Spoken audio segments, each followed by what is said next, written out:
बिस्मिल्लाहिर्रहमानिर्रहीम। अस्सलाम वालेकुम नाज़रीन, आप यूट्यूब चैनल देख रहे हैं। मैं इमरान खान हूँ।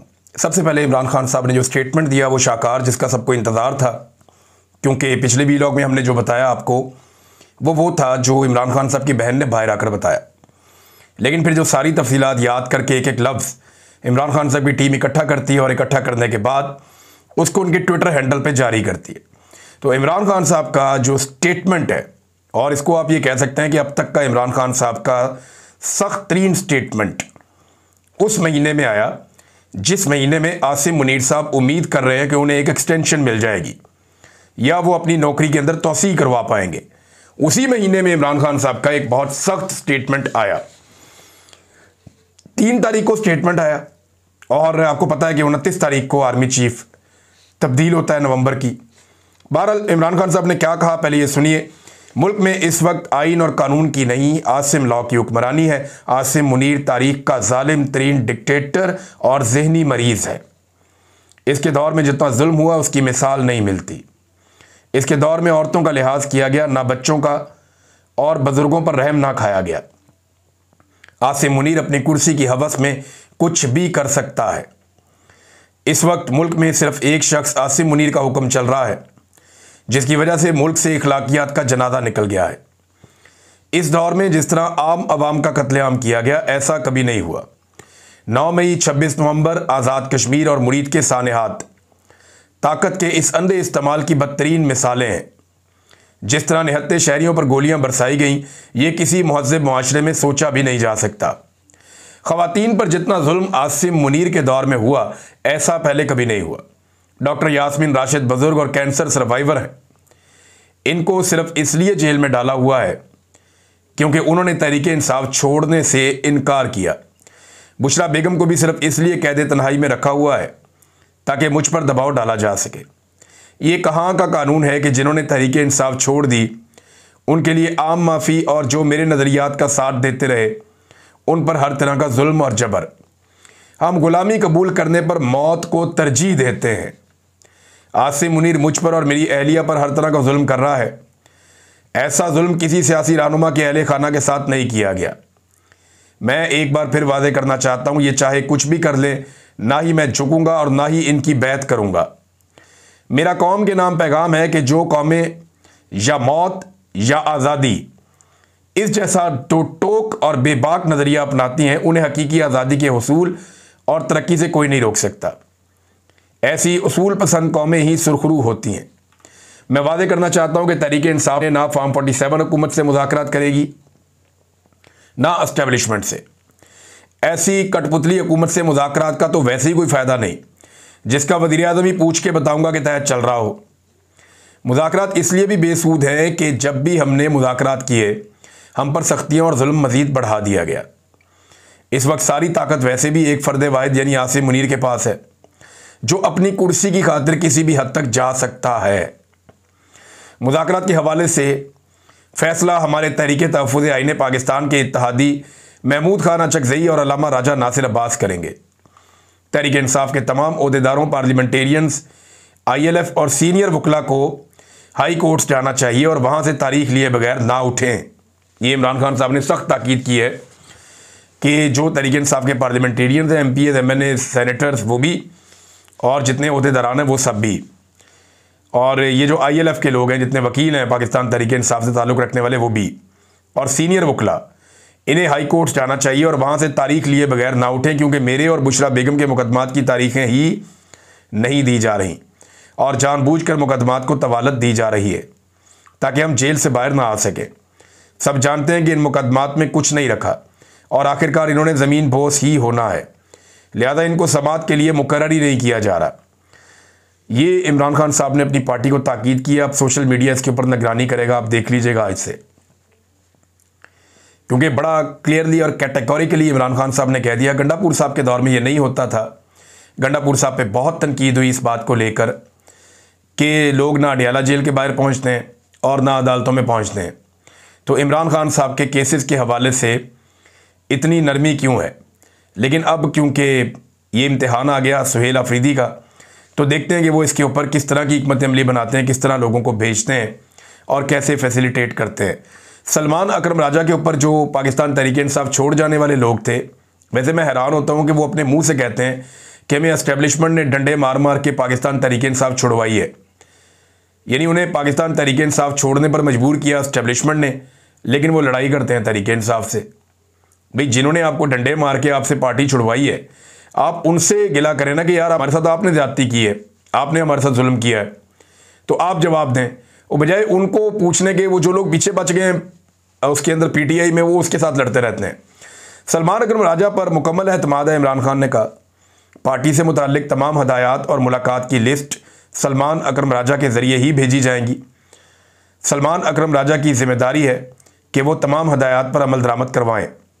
इमरान खान साहब का अडियाला जेल में अपनी हमशीरा से मुलाकात में पैगाम। नाज़रीन, सुहेल अफरीदी साहब को थोड़ा एक्टिव होना पड़ेगा। उसका रीज़न यह है कि मेरी इतला के मुताबिक सुहेल अफरीदी साहब के वो मुखालिफिन जो उनकी जमात में नहीं है, उनसे तो वो निमट ही लेंगे, लेकिन जो मुखालिफिन उनकी जमात में हैं उनसे उनको बहुत टफ टाइम मिलेगा आने वाले वक्त में। और वहाँ प्लानिंग की जा रही है, वहाँ पे जो है वो अपनी जत्थाबंदी तैयार हो रही है, और फिर बहुत सारे सवालात भी उठाए जाएंगे, तो उनको बड़ा फूंक फूंक के कदम रखने पड़ेंगे और इमरान खान साहब की हिदायत पे अमल करना पड़ेगा। 27वीं आईनी तरमीम का नादरीन हर तरफ रौला पड़ा हुआ है। आज़ाद कश्मीर के साबिक वज़ीर-ए-आज़म राजा फारूक हैदर, नून लीग से इनका ताल्लुक है, वो ये दावा करते हैं कि 27वीं आईनी तरमीम आज़ाद कश्मीर को अबूरी सूबा बनाने का इम्कान है। यानी ये जो एक आज़ाद मुल्क है आज़ाद कश्मीर, और ये इसलिए हमने आज़ाद मुल्क रखा था क्योंकि हमारा ये दावा है कि ये इंडिया का हिस्सा नहीं है, इंडिया का दावा है ये पाकिस्तान का हिस्सा नहीं है। तो अक़वाम मुत्तहिदा ने कहा था कि यहाँ के लोग फैसला करेंगे कि वो किसका हिस्सा है।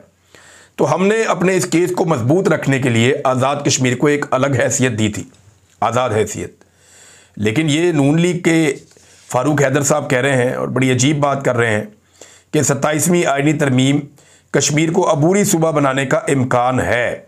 ये बहुत अहमियत की हामिल है। आज़ाद कश्मीर की हैसियत को ज़ेर बहस लाया जा सकता है, मौजूदा निज़ाम की बिसात भी लपेटी जा सकती है, और यानी ये अजीबोगरीब बातें कर रहे हैं। अब पता नहीं ये होगा या नहीं होगा, क्योंकि कश्मीरी इसके ऊपर बड़ा सख्त रद्द-ए-अमल देंगे, ये मैं ज़ाती तौर पे जानता हूँ। एक और बात, सवाल जो उठाया मुस्तफ़ा नवाज़ खोखर साहब ने, कि कहा जा रहा है कि कमांडर इन चीफ का एक नया ओहदा तख्लीक किया जा रहा है। ये जो 243 वाला है ना आर्टिकल आइन का, असल में तो तरमीम जो हो रही है वो तो अदलिया के अंदर हो रही है। जो असल तरमीम है वो अदलिया के अंदर और आर्मी के मामलात के अंदर हो रही है। आर्टिकल 243 में और आर्टिकल 200 में, इन चीज़ों में जो असल तरमीम है वो यहाँ पे हो रही है। कुछ इनका ये है कि इलेक्शन कमीशन को तैनाती के हवाले से वज़ीर-ए-आज़म को इख्तियारात मिल जाए, अपोजिशन का कंडा निकाल दें, कोई एक दो चीज़ें और कर दें, तो अपनी हुकूमत को पक्का और मजबूत बनाने और अगला इलेक्शन चोरी करने के रास्ते ये लोग ढूंढ रहे हैं।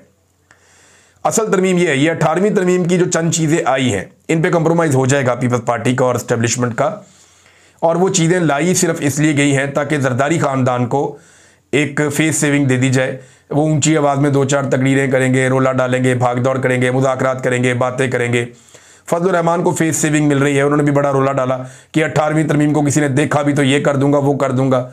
ओ ये इस तरह सवाल ही पैदा नहीं होता। एस्टेब्लिशमेंट जो कहेगी बिलावल भी वही करेंगे, फजल रहमान भी वही करेंगे। फेस सेविंग के लिए उनको कुछ तरमीम के अंदर ऐसी चीज़ें डाली गई हैं जो बाद में ख़त्म कर दी जाएंगी। ये आर्टिकल 243 है क्या? ये फ़ौज से मुताल्लिक आइन के अंदर पूरा एक हिस्सा है। अब कहा जा रहा है कि कमांडर इन चीफ का एक नया ओहदा तख्लीक किया जा रहा है, जो जॉइंट चीफ ऑफ स्टाफ का ओहदा ख़त्म किया जा रहा है। आइन के साथ जो सुप्रीम कमांडर सदर पाकिस्तान को हासिल है उसके साथ भी छेड़छाड़ की जाएगी। इसके बाद आइन सिविलियन इदारों को एस्टेब्लिशमेंट के मातहत कर देगा। आइन के तहत जो सिविलियन इदारे हैं वो एस्टेब्लिशमेंट के मातहत हो जाएंगे, यानी आर्मी चीफ को एक नया ओहदा मिल जाएगा, ज़्यादा मजबूत हो जाएंगे। कुछ जो इस्लामाबाद में दोस्त हैं वो ये बता रहे हैं कि आसिम मुनीर साहब को इमरान खान साहब से बहुत खौफ है, और उन्हें इस बात का आइडिया है कि इन 3 सालों में जिन चीज़ों को वो ठीक करना चाहते थे वो नहीं हुई। पब्लिक के अंदर परसेप्शन ठीक करने की उन्होंने बड़ी कोशिश की, इंडिया के तैयारे भी गिर गए, फिर भी 1-2 महीने से ज़्यादा वो काम चला नहीं। पब्लिक में भी परसेप्शन बहुत ख़राब है और आसिम मुनीर साहब की पॉलिसीज़ की वजह से है। तो आसिम मुनीर साहब ये जानते हैं कि जो मौजूदा हुक्मरान है ये मुझे मुँह भी नहीं लगाएंगे जिस दिन मैं इर्रेलिवेंट हो जाऊँगा। यानी जनरल बाजवा को तो इन्होंने गालियाँ दी हैं, जनरल बाजवा का तो सत्यानाश करके रख दिया नून लीग ने, जिसके ये जूते पॉलिश करते थे। आसिम मुनीर को नजर आ रहा है कि जिस दिन नौकरी नहीं रहेगी ये टके टोकरी कर देंगे मुझे नून लीग वाले और पीपल्स पार्टी वाले, ये मुझे मुंह ही नहीं लगाएंगे, मैं टाइम मांगता रहूंगा मुझे नहीं मिलेंगे। और इमरान खान को मौका मिल गया तो वो मुझे वैसे ही नहीं छोड़ेगा, ये भी उनके दिल के अंदर डर है। तो ये इस डर के साथ जो है ना वो एक बड़ी पॉलिटिकल पार्टी है, ये बड़ा मुतनाज़ हो गया ओहदा आर्मी चीफ का। देखिए ये बात एक हकीकत है कि आर्मी चीफ आसिम मुनीर साहब ने काफ़ी सियासत की है। उन्होंने तजारत के अंदर मुदाखलत की है, कारोबार के अंदर उन्होंने मईशत के अंदर मुदाखलत की है, फ़ॉरेन पॉलिसी में उन्होंने बहुत मुदाखलत की है, दाखिली मामलात में उन्होंने बहुत मुदाखलत की है, सियासी मामलात में उन्होंने बहुत मुदाखलत की है, पाकिस्तान के कारोबारी मामलात में उन्होंने बहुत मुदाखलत की है और सियासत में मुदाखलत कंटिन्यूसली वो कर रहे हैं। तो एक बड़ी मुतनाज़ उनकी शख्सियत हो चुकी है। और इमरान खान साहब का अगर आप जो ट्वीट मैंने आपको पढ़ के सुनाया इसको अगर आप गौर से सुने और समझें तो ये बात भी पक्की है कि आसिम मुनीर के लेवल तक तो इमरान खान साहब किसी किस्म की कोई लचक दिखाने को तैयार नहीं है। अब इदारे को और हुकूमत को यह फैसला करना चाहिए कि क्या एक मुतनाज़ शख्सियत के लिए या एक फ़र्द वाहिद के लिए वो पाकिस्तान की सबसे बड़ी पॉलिटिकल पार्टी के लीडर के साथ या सबसे बड़ी पॉलिटिकल वॉइस के साथ या सबसे बड़ी पॉलिटिकल पार्टी के साथ एक नफरत, बोग्ज और जंग की कैफियत में रह सकते हैं? क्या ये इदारे के लिए और पाकिस्तान के लिए फ़ायदेमंद होगा? मेरे ख्याल में इदारे को आगे बढ़ना चाहिए। इदारे के पास एक से एक काबिल लोग हैं, आगे बढ़ जाएं। ठीक है, चीज़ें आती हैं चली जाती हैं, बंदे आते हैं चले जाते हैं, मुल्क चलता रहता है और मुल्क किसी के लिए रुकता नहीं है, ना वो पीछे मुड़ के देखता है। बहरहाल 27वीं आईनी तरमीम जो है इसके हवाले से डिफरेंट खबरें आती जा रही हैं। ये दो चीज़ें मैंने आपके सामने रखी। रहीक अब्बासी साहब ने बड़ी इंटरेस्टिंग बात की इसके बारे में। रहीक अब्बासी साहब मिनहाजुल कुरान के साबिक रहनुमा हैं और उन्होंने कहा सियासतदान करप्ट होते हैं, मफाद परस्त होते हैं, ये बिक जाते हैं, बैरूनी ताकतों के आलाकार बन जाते हैं, अकरबा परवरी इनका शआर हो जाता है। पाक फौज मुल्क का वाहिद आज़ाद इदारा है, मुल्क की नदरियाती और जोग्राफियाई सरहदों की महाफिज है, अक्सर कामयाब कारोबार इसी इदारे के हैं। सो इतना तकल्लुफ़ करने की क्या ज़रूरत है? सीधा साधा एक ही तरमीम कर दें इनके अंदर। ये मुल्क फ़ौज का है, वही इसकी असल मालिक है। आर्मी चीफ अपने ओहदे की तकमील के बगैर फील्ड मार्शल बन जाएगा और ताहयात ओहदे के ऊपर रहेगा। वही मुल्क के सदर, वज़ीर आज़म और अरकान शूरा, सूबाई हुकूमतों और तमाम जजों के तकर्रुर का इख्तियार भी रखता होगा और मुल्क का नाम इस्लामी जमहूरिया पाकिस्तान से बदल कर सल्तनत अस्करिया पाकिस्तान रख दें। बहुत सारे लोग तनकीद करें 27वीं आईनी तरमीम आने पर, लेकिन क्योंकि एस्टेब्लिशमेंट की ख्वाहिश है तो ये पूरी हो जाएगी। 27वीं आईनी तरमीम पास हो जाएगी। इस मरतबा मैं आपको खबर ये देता हूँ कि एस्टेब्लिशमेंट ने PMLN को और पीपल्स पार्टी को ये कहा है कि अब हमने आपके नंबर पूरे कर दिए हैं और पिछली आईनी तरमीम में बहुत कालक हमारे मुंह पे मली गई थी एस्टेब्लिशमेंट के, हमारे साथ बहुत बुरा हुआ है, पूरी दुनिया में बदनामी हुई है और हमने वो काम किए हैं। 26वीं आईनी तरमीम के लिए देखें ना, बंदे अगवा कर लिए, अरकान असम्बली अगवा कर लिए, उनकी बहन बेटियाँ बहुएँ अगवा कर ली, टॉर्चर किया, बच्चों को अगवा कर लिया, पार्लियामेंट के अंदर घुस गए, पार्लियामेंट लॉजेस के अंदर घुस गए। तो पिछली आईनी तरमीम में तो इन्होंने बहुत गंद मारा एस्टेब्लिशमेंट ने। तो उन्होंने कहा जी कि अब आप मजीद कालक हमारे ऊपर ना मलें, हमारी ज़रूरत है 27वीं आईनी तरमीम, लिहाजा ये अब आप खुद बोझ उठा लें, आप खुद करवा लें, आपके नंबर हमने पूरे करवा दिए। तो जनाब इसहाक डार साहब मैदान में आए और इसहाक डार साहब ने आके इसको ओन कर लिया। उन्होंने कहा जी मैं ओन करता हूँ कि ये जो आईनी तरमीम है ये हम कर रहे हैं और जनाब हमारी तरफ से आ रही है, हम इसकी जिम्मेदारी कबूल करते हैं। हालांकि यही इसहाक डार, ये मेरे पास स्टेटमेंट मौजूद है इसहाक डार का, ये अगस्त के एंड का स्टेटमेंट है, यानी 2 माह पहले की बात है कि यही इसहाक डार स्टेटमेंट दे रहा था कि अभी तो 26वीं आईनी तरमीम हम हज़म कर रहे हैं, 27वीं की ज़रूरत नहीं है। लेकिन 2 माह में ऐसा क्या इनकलाब आ गया कि अब 27वीं आईनी तरमीम को ये कह रहे हैं जी हम तो इसके ऊपर काम कर रहे थे। जब इनसे पहले पूछा तो उन्होंने कहा जी हम तो कर नहीं रहे कुछ भी, हम तो 26वीं हज़म कर रहे हैं। तो फिर अचानक एस्टेब्लिशमेंट ने लाके इनके सामने रख दी जनाब अब ये भी करनी है, तो ये अब उसको ओन कर रहे हैं बेचारे, मरता क्या ना करता। जो वो इनको दे देते हैं ये कहते हैं जनाब जैसे आपका हुक्म हम ये भी कर लेंगे आपके लिए, बस आप इमरान खान से हमें बचाएं, हम इमरान खान से आपको बचाते हैं। तो ये इस चक्कर के अंदर मिलजुल कर जो वो एस्टेब्लिशमेंट कहती है ना ये वो कर देते हैं। अब इसहाक डार इसको ओन कर रहे हैं मजबूरन, यानी इससे पहले इनको पता ही नहीं था। और मैं आपको कई महीनों से बता रहा हूं कि 27वीं आईनी तरमीम के ऊपर बारीक वारदात डाली जा रही है, बड़े लंबे अरसे से काम हो रहा है और बहुत सारी ऐसी चीज़ें, यानी PMLN को तो 27वीं आईनी तरमीम का पता ही चला तब जब बिलावल जरदारी ने कहा कि जनाब ये तरमीम आ रही है। इससे पहले जो आम PMLN का MNA सेनेटर उसको तो पता ही नहीं था कि कोई तरमीम भी आ रही है।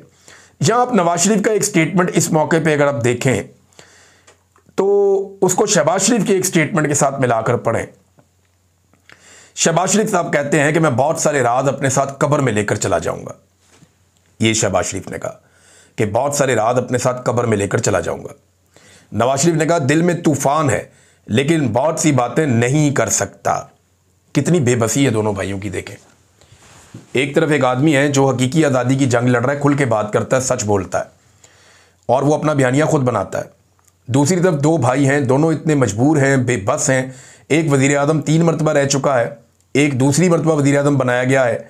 दोनों बार बार वज़ीर आला भी रह चुके हैं। इनका ख़ानदान चौथी दहाई से इक़्तिदार में है और वो कह रहे हैं जी दिल में तूफ़ान है लेकिन बहुत सी बातें नहीं कर सकता। ये इतने कमज़ोर और बुज़दिल हो चुके हैं कि ये बात ही नहीं कर सकते। वजह यह है कि इनका बात करना बनता ही नहीं है। जैसे ही बात करेंगे लोग इनको गालियां देंगे कि यार तुम सानू फिर ट्रक की बत्ती पीछे लाने लगे हो, क्योंकि अब इनकी बात पे यकीन ही कोई नहीं करता। ये बात कर ही नहीं सकते, इनकी वो हैसियत रह ही नहीं गई कि ये बात करें। और हर थोड़े अरसे के बाद, जैसे एक मैंने आपको कहा था ना थोड़े दिन पहले कि आपको नया नया चूरन बेचा जाएगा नवंबर के महीने में, एक चूरन, दूसरा चूरन, तीसरा चूरन, तो आपको बार बार चूरन बेचा जाएगा। मैंने आपसे कहा था नया चूरन आया, आपको चटवाते हैं नया चूरन। ये नया चूरन जो है ये एक्सप्रेस ट्रिब्यून की एक रिपोर्ट है। उस रिपोर्ट के मुताबिक एयर कराची के चेयरमैन हनीफ गोहर साहब ने इंकशाफ किया कि तरबेला में 636 अरब डॉलर के सोने के ज़खायर दरियाफ्त हुए हैं। 636। अच्छा, तरबेला के अंदर सोने के ज़खायर दरियाफ्त हुए, पहले तो खबर ये आनी चाहिए थी ना। सालों लगते हैं ये पता करने में कितना सोना है, सालों लग जाते हैं। वो कह रहे हैं तरबेला के अंदर जो है वो 636 अरब डॉलर के सोने के ज़खायर दरियाफ्त हो गए। आपको कैसे पता चला? पहले पता चलता वहाँ सोना है, फिर पता चलता है जनाब उसको हमने कंपनियां बुला ली हैं, जायज़ा लिया जा रहा है। फिर पता चलता है जनाब के जायज़ा लेने के बाद कंपनियों ने इतना काम कर लिया और वो ये कह रहे हैं कि ये तखमीना है। तो ये तखमीना तो निकलता है जाके बड़े लंबे अरसे के बाद, लेकिन यहाँ पे जनाब एक साथ ही उन्होंने उठ के कह दिया कि 636 अरब डॉलर के सोने के ज़खायर दरियाफ्त हो गए हैं। इन ज़खायर के बारे में चीफ ऑफ आर्मी स्टाफ को ब्रीफिंग दी गई है। क्यों भाई, उनका क्या ताल्लुक है सोने के साथ? उनका ताल्लुक दिफा के साथ है या सोना निकालने के साथ है? ये तो जो आपका माइंस और मिनरल्स का सेक्रेटरी है उसको ब्रीफिंग होनी चाहिए थी, या जो इसका वजीर है उसको ब्रीफिंग होनी चाहिए थी, या मैक्सिमम वजीर आज़म को आप ब्रीफिंग दे देते, वजीर ख़जाना इसके अंदर शामिल हो जाता। लेकिन ये आर्मी चीफ को इसके ऊपर आप क्यों ब्रीफिंग दे रहे हैं? उसका क्या ताल्लुक है सोने के साथ? भाई सोने के साथ ताल्लुक होना नहीं चाहिए उनका। इसलिए मैं कहता हूँ ना बहुत मुतनाज़ हो गया ये होता। हनीफ गोहर के मुताबिक मामला SIFC के नोटिस में भी लाया जा चुका है। तो मैंने आपसे कहा था कि आपको रोज़ाना एक नया चूरन चटवाया जाएगा। मे भी वहाँ पे सोना शोना हो, लेकिन 636 अरब डॉलर, ये पता कितना पैसा होता है? ये पाकिस्तान का सारा कर्जा उतार के भी ये पैसा बच जाता है, इतना पैसा होता है। यानी 1,80,000 अरब रुपए होंगे ये, इतना पैसा।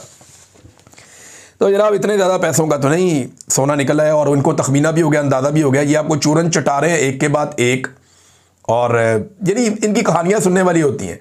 जब इन्होंने इक़्तिदार में आना होता है तो ये क्या कह रहे होते हैं, ज़रा ये आप एक देखें पुरानी खबर। ये खबर है जनाब एहसन इकबाल साहब के हवाले से, और ये 2019 में एहसन इकबाल साहब ने एक बात की थी। उसमें उन्होंने कहा तब्दीली आ नहीं रही, तब्दीली आ गई है। 548 रुपए की दवाई एक ही बार में 921 रुपए की हो गई, तकरीबन 373 रुपए का इजाफा हो गया। तो अब तो बीमार होना भी दुश्वार हो गया, ये एहसन इकबाल ने कहा। अब वही वाली दवाई आज उठा के एक और बंदे ने लगा दी। एहसन इकबाल साहब, अब यही मेडिसिन 1780 रुपए की हो गई है। यानी 548 वाली मेडिसिन अब 1780 रुपए की हो गई है। गरीब के जीने और बीमार होने के बारे में अब आपके क्या ख्यालात हैं? ये उन्होंने बाकायदा तस्वीरें लगाकर उसी दवाई की एहसन इकबाल साहब के दिखा दी कि जनाब अब बताएं आप, अब नहीं बोलते आप। मामला ये है कि इमरान खान साहब की हुकूमत आने से पहले जो निगरान हुकूमत थी उसके अंदर अद्वियात की कीमतें बढ़ाई गई थी और वही इनके खाते में बाद में डाल दी गई थी। वैसे इमरान खान के दौर में भी अद्वियात की कीमतें बढ़ी हैं, क्योंकि कोविड के दौरान और उसके बाद पाकिस्तान को संभालना वाकई मुश्किल था। लेकिन इस तरह नहीं हुआ जिस तरह इन्होंने तबाहियां फेर दी हैं। ये तो कई कई गुना बिजली की, गैस की, आटे की, पेट्रोल की, घी की, अद्वियात की, इन्होंने तो हर चीज़ की कीमतों को पर लगा दिए। इतना तो कभी भी नहीं होता था, तबाही फेर दी इन्होंने। नाज़रीन, एक खबर है, बड़े अच्छे सहाफ़ी हैं अहमद नूरानी साहब, उनके भाई के हवाले से।